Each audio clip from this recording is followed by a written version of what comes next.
नमस्कार, मैं हूं आपके साथ शिप्रा झा। घड़ी में 6 बजने वाले हैं और वक्त हो चला है 6 के सिक्सर का, यानी ऐसा शो जिसमें बात होगी बिहार की हर बड़ी खबर की। बताएंगे देश दुनिया में क्या चल रहा है, बात लॉ एंड ऑर्डर की भी होगी, कारोबार से जुड़ी जानकारियां भी हम आपको देंगे, हर खबर से अपडेट कराएंगे। लेकिन शुरुआत बिहार की बड़ी खबर के साथ।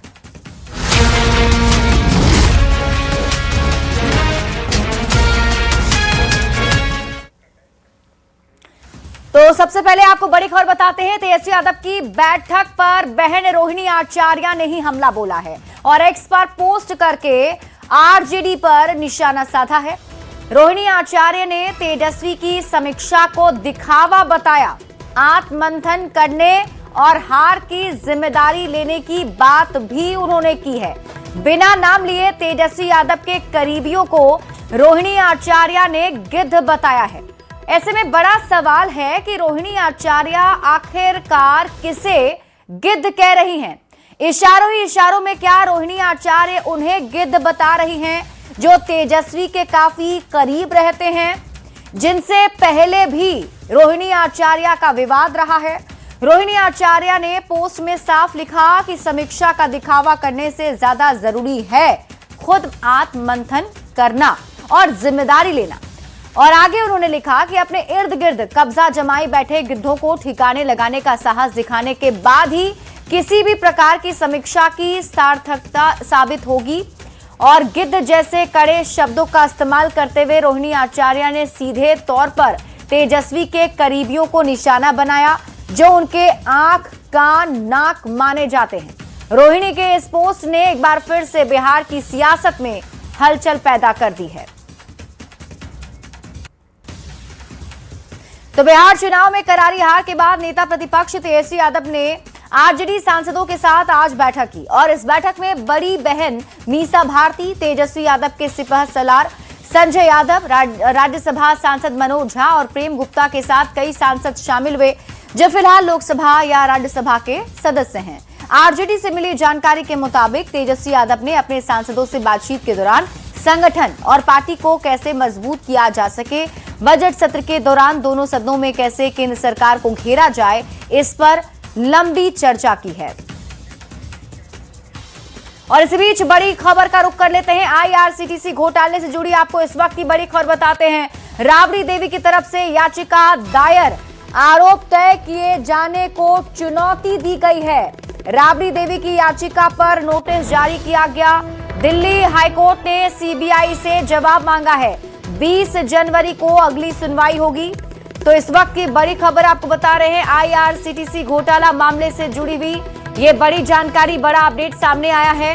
राबड़ी देवी की याचिका पर नोटिस जारी किया गया है। दिल्ली हाईकोर्ट ने सीबीआई से जवाब मांगा है और आपको बता दें अगली सुनवाई 20 जनवरी को होगी।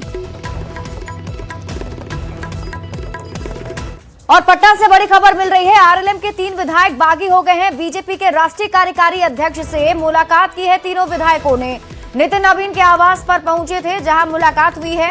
उपेंद्र कुशवाहा से नाराज होकर ये तीनों विधायक बागी हो गए हैं और अलग गुट बनाने की तैयारी में आरएलएम के 3 विधायक हैं। रामेश्वर महतो, आलोक सिंह ने नितिन नवीन से मुलाकात की है।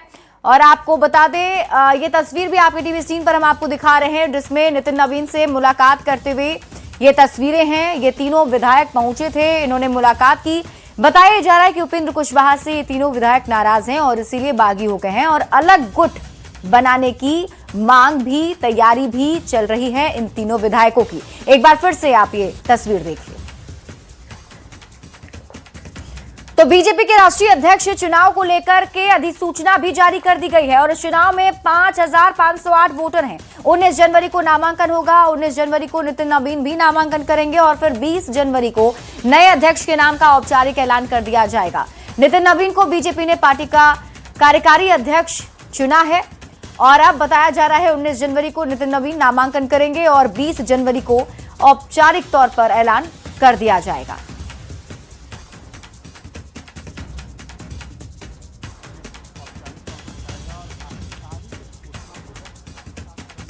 तो 19 जनवरी को नितिन नवीन नामांकन करने वाले हैं और 20 जनवरी को औपचारिक ऐलान बीजेपी के अध्यक्ष का कर दिया जाएगा। 20 जनवरी को होगी। अगर मतदान की जरूरत पड़ी तो मतदान भी होगा, लेकिन जो अब आधिकारिक घोषणा जो है वह 20 जनवरी को प्रातः 11:30 बजे से लेकर के 1:30 बजे तक कभी भी किया जा सकता है। तो पूरी तरह से मतदाताओं की सूची जो है वो यहाँ पर दिखाई गई है और जो बताया जा रहा है जिसके अनुसार 5,708 वोटर जो हैं वह इसमें होंगे। तो पूरी तरह से अब बीजेपी संगठन में पर्व 2024 में जिसमें राष्ट्रीय अध्यक्ष का चुनाव होना था उसको लेकर के नोटिफिकेशन जो है वह पार्टी ने जारी कर दिया है। कैंपन प्रकाश गुप्ता के साथ विनीत कुमार, न्यूज़ 18 दिल्ली। और देखिए, हर बार एक नई यात्रा से बिहार की सियासत की सूरत बदलने वाले मुख्यमंत्री नीतीश कुमार ने आज एक बार फिर नई यात्रा की शुरुआत की, जिसे समृद्धि यात्रा का नाम दिया गया है। नवंबर में छप्पर फाड़ जनादेश मिलने के बाद मुख्यमंत्री नीतीश कुमार पहली बार खुले तौर पर जनता के बीच पहुंचे। सीएम नीतीश कुमार ने आज पश्चिमी चंपारण के बेतिया में करोड़ों की योजनाओं की सौगात दी, जिसमें 153 करोड़ की 125 योजनाओं का शिलान्यास और 29 करोड़ की 36 योजनाओं का उद्घाटन शामिल रहा। मुख्यमंत्री ने इस दौरान जीविका दीदियों से भी संवाद किया, कृषि प्रदर्शनी का भी उद्घाटन किया और जनसभा को संबोधित किया, जिसमें उन्होंने जातीय गणना के मुताबिक गरीबी रेखा के नीचे पाए गए 94 लाख परिवार को सीधे रोजगार से जोड़ने के लिए वादे के मुताबिक 2-2 लाख रुपए देने की बात कही। साथ ही जरूरत पड़ी तो उससे भी बढ़कर देने का भरोसा दिलाया। रिमोट के जरिए लोगों ने जो शुरू में किया था कि 2 लाख रुपए से उनको सहायता दिया जाएगा और उनको 5 साल में पूरा किया जाएगा, लेकिन हम लोगों को बाद में लगा कि नहीं, 5 साल का काम नहीं कराएंगे। तो उसके लिए हम लोगों ने अब आप सभी 94 लाख गरीब परिवारों को प्राथमिकता के आधार पर रोजगार योजना से जोड़कर राशि दिया जाएगा और इसके लिए जो हम लोग 2 लाख रुपए की बात किए हैं उससे भी और ज्यादा राशि दी जाए। वहीं देखिए, सीएम नीतीश कुमार ने अपनी समृद्धि यात्रा के पहले दिन बेतिया में बिहार के पहले बायोगैस प्लांट का भी उद्घाटन किया है। ये प्लांट इसी महीने से काम करना शुरू कर देगा और इस बायोगैस प्लांट के शुरू होने से बायो सीएनजी के साथ ही बायो डीएपी का भी उत्पादन होगा, जिससे किसानों को जैविक खाद के साथ ही गाड़ी चलाने के लिए भी ईंधन मिल जाएगा। इस प्लांट के शुरू होने से इस क्षेत्र में बड़ा क्रांतिकारी बदलाव आने की उम्मीद है।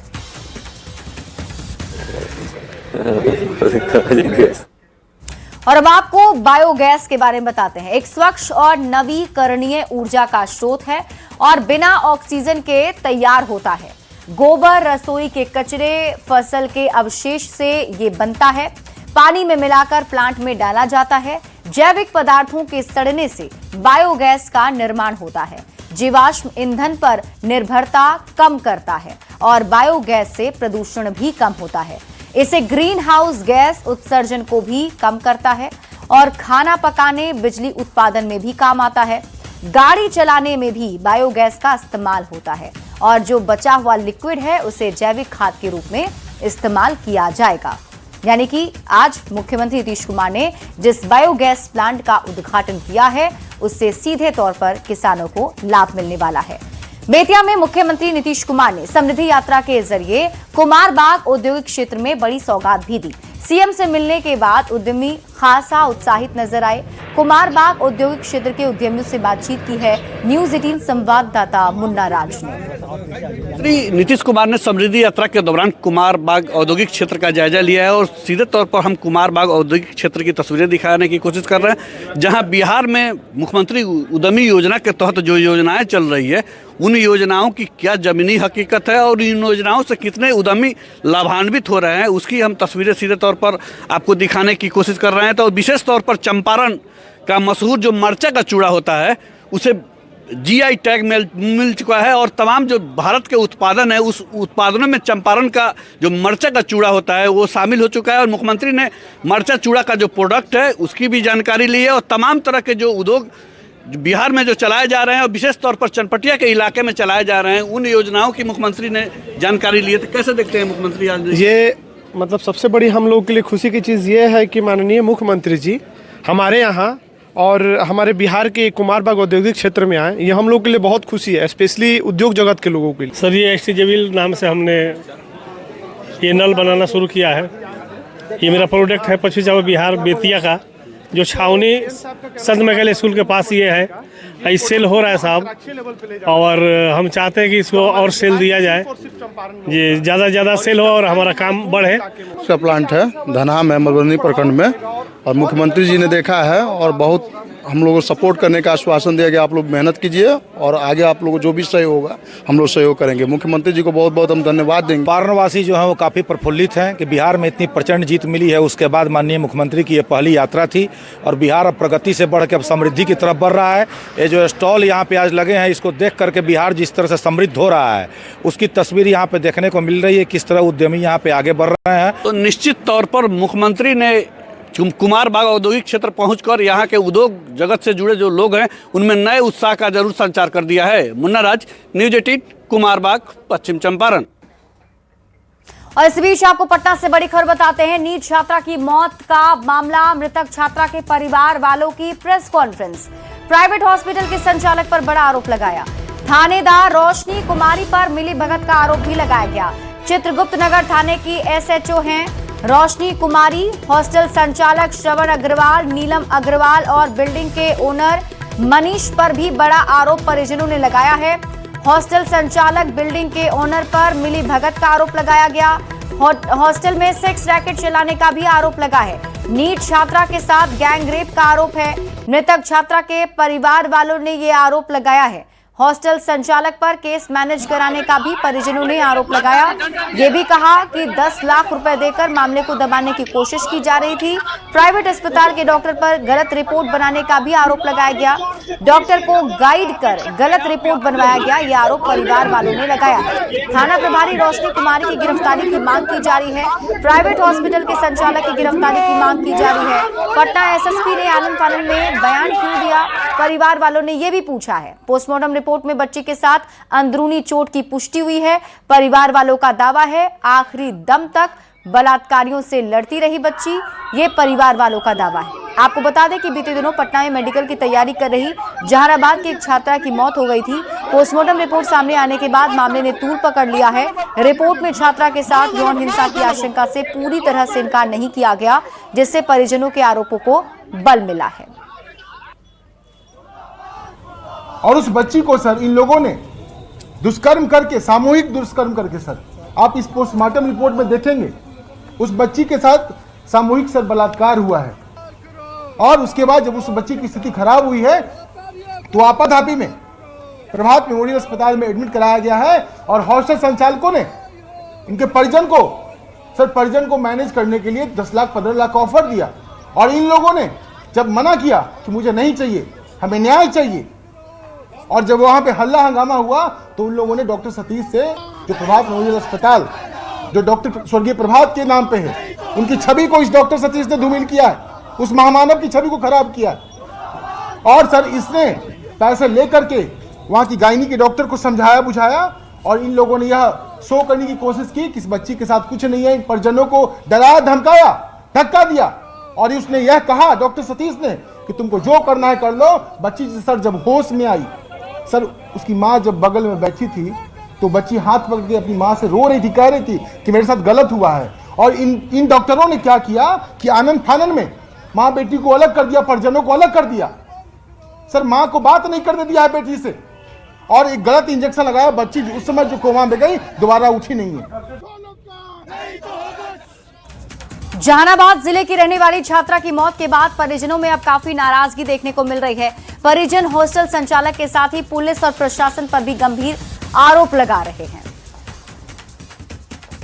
कमी में सारे लोग लिपापोती में लगे हुए थे। इसके पहले आके 2 या 3 दिन पहले प्रशासन के लोग, हॉस्टल के लोग और हॉस्पिटल के सारे लोगों ने पैसा खाया है, काफी मोटी रकम का पैसा खाया है, ऐसे बड़े लोगों के हाथ। इसलिए मामले की लिपापोती की जाने की बहुत प्रयास किया गया, लेकिन हम लोगों ने संघर्ष करते हुए पटना के काली चौक पर लाश 100 के साथ प्रदर्शन 3.5 घंटा किया, और जितना बना उतना हम लोग प्रयास किए। मीडिया कर्मी आप लोग हमारे साथ हैं, आज भी साथ हैं, और आप लोगों को बहुत धन्यवाद देना चाहता हूँ। मुझे यही सरकार से मांग है कि न्यायिक जांच हो और पीड़िता को सजा दिलाने की कृपा कीजिए, इसे फांसी की सजा दिया जाए। गया जी में एक बार फिर प्रशासन का बुलडोजर चला है और अवैध रूप से बने 76 घरों को तोड़ा जा रहा है। बुनियादगंज थाना क्षेत्र के ब्रिजेश नगर में कड़ी सुरक्षा व्यवस्था के बीच 76 घरों को तोड़ दिया गया। इन सभी परिवारों को पहले ही 24 घंटे के भीतर घर खाली करने का नोटिस दिया गया था और समय सीमा समाप्त होने के बाद इन घरों को तोड़ा जा रहा है। प्रशासन का कहना है कि जमीन पर रेलवे का प्रोजेक्ट प्रस्तावित है और इन सभी लोगों को व्यवस्थित तरीके से दूसरी जगह बसाने की व्यवस्था की गई है।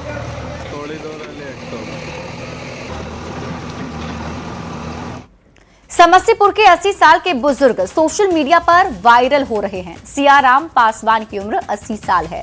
सियाराम मोरवा प्रखंड के रहने वाले हैं। सियाराम पासवान की 3 बेटी और 4 बेटे हैं। मकर संक्रांति पर छोटी बेटी डोली कुमारी के घर जाने वाला कोई नहीं मिला तो सियाराम पासवान खुद ही एक बोरे में 10 किलो के करीब चूड़ा, गुड़, तिलवा और एक केन में दही लेकर निकल पड़े। घर से निकलने के बाद करीब 5 किलोमीटर की दूरी तय कर सरैया चौक से ऑटो पकड़ा। जंदाहा पहुंचने पर वो सड़क जाम में फंस गए। फिर सियाराम पासवान ने बोरे को अपने सर पर उठाया और हाथ में दही वाला केन पकड़कर बेटी के ससुराल देसरी बरबट्टा पैदल ही चल पड़े। हाड़ कपा देने वाली ठंड के बीच करीब 15 किलोमीटर पैदल चलने के बाद वो बेटी के ससुराल पहुंचे। रास्ते में सियाराम पासवान का किसी ने वीडियो बना लिया और उसे सोशल मीडिया पर डाल दिया। इसके बाद सियाराम पासवान वायरल हो गए हैं।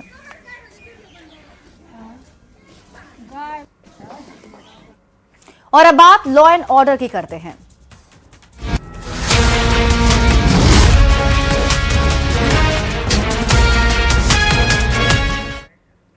बड़ी खबर आपको सिवान से बताते हैं, जहां पुलिस और चोर के बीच फायरिंग में 2 युवती को गोली लग गई है और घायल दोनों युवती का इलाज सदर अस्पताल में चल रहा है। दोनों खतरे से बाहर बताई जा रही हैं। घटना सामने आने के बाद एसपी घटनास्थल पर पहुंचकर मामले की जांच में जुट गए। युवती को चोर की गोली लगी या फिर पुलिस की गोली लगी है, ये जांच का विषय बना हुआ है। पुलिस फिलहाल गिरफ्तार 2 चोर से पूछताछ कर रही है। घटना भगवानपुर थाना क्षेत्र के मलमलिया बाजार की है। दरअसल सड़क पर खड़ी ट्रक का चक्का खोलने के दौरान पुलिस और चोर के बीच फायरिंग हुई। फायरिंग के दौरान दरवाजे पर खड़ी एक ही परिवार के 2 युवतियों को गोली लगी। वहीं चोर स्कॉर्पियो और पिकअप से भागने लगे, जिसके बाद भगवानपुर पुलिस चोरों का पीछा करने लगी। इसी दौरान पिकअप अनियंत्रित होकर पलट गई। वहीं स्कॉर्पियो सवार चोर फरार हो गए। पुलिस ने पिकअप सवार 2 चोर को गिरफ्तार कर लिया है। घटना के हमको मालूम नहीं है, जो चोर आया है और चोर गाड़ी खोला है। उसके बाद क्या हुआ? गाड़ी खोलने के बाद हम लोग उधर से खटखट के आवाज सुनाई पड़ा। तो हम लोग कहें कि से कोई गाड़ी खुल रहा है। तो हम सोचे कि से हमारी वाला गाड़ी को कोई ले जा रहा है। तो हम देखते हैं तो यहाँ से स्कॉर्पियो लगा हुआ था। और बाद में एगो 4 चक्का वहाँ आगे लगा हुआ है।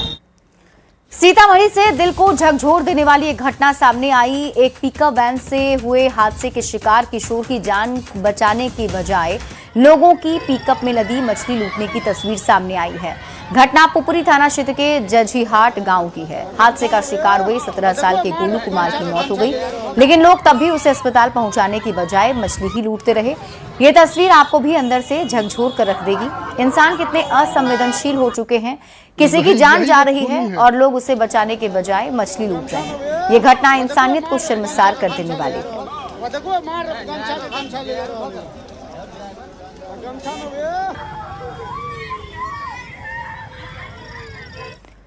भागलपुर के बबरगंज थाना क्षेत्र के वारसलीगंज और अलीगंज के महेशपुर की रहने वाली 2 छात्रा सोनाक्षी और जिया 8 तारीख से गायब है, जिसको लेकर थाने में मामला भी दर्ज किया गया है।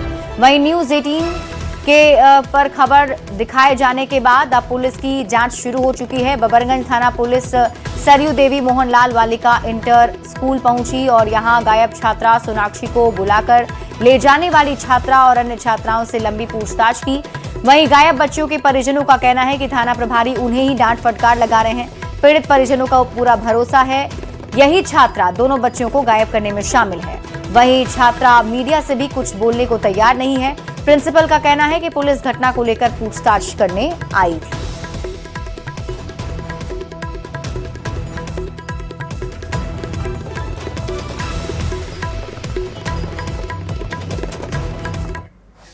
और आइए अब नजर डालते हैं देश दुनिया की खबरों पर।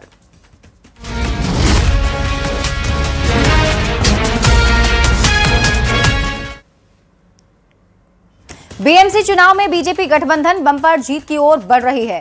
227 सीटों में से 227 सीटों के रुझान आए, जिसमें बीजेपी गठबंधन 118 सीटों पर आगे है।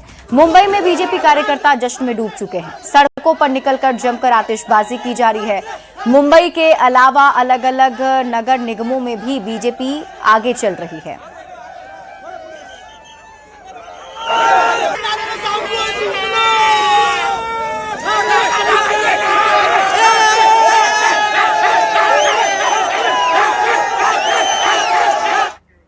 और अब खबरें कारोबार और बाजार से जुड़ी हुई।